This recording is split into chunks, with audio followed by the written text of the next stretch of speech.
Takže zdar lidi, jsem tady zase, dával jsem si menší přestávku, ale určitě dávejte like, odběr, choďte do Čapareny.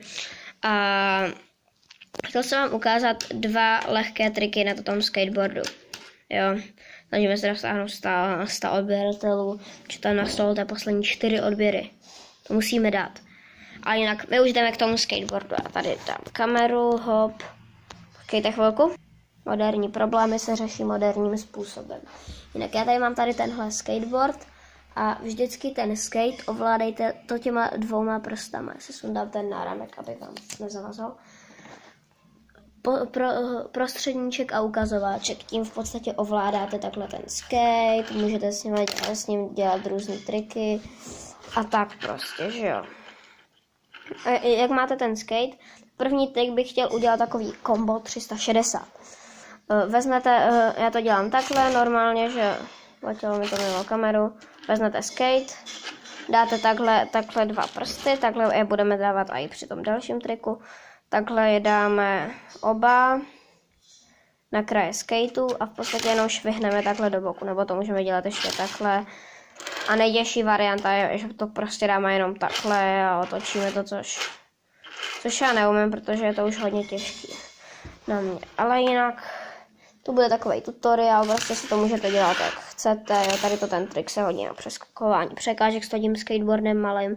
S tím udělat i více videí, protože doufám, že to bude mít i dobrý úspěch. A jinak my jdeme na ten další trik. Další trik za 3, 2, 1. Tak trochu jsem přesunul úhel, aby to mělo lepší světlo. A my jdeme na ten druhý trik.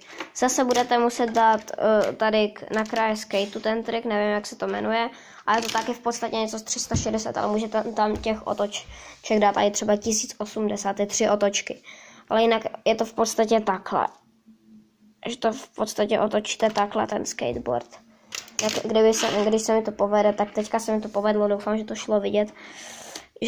Že to prostě takhle otočíte. Zase dáte takhle ruky, prostředníček, kdybych ten skate dal takhle, tak prostředníček bude na pravé straně a ukazováček na levý. Teďka já to otočím, aby to šlo vidět. A v podstatě ten prostředníček švihne k tomu ukazováčku a trochu to vymrštíme nahoru. Takže v podstatě, kdybych to udělal, tak to takhle vyšvihávám ten prostředníček. A když to udělám rychle a trochu to švihnu i nahoru, už ten trik v podstatě mám. Ale jinak, toto budou ty triky.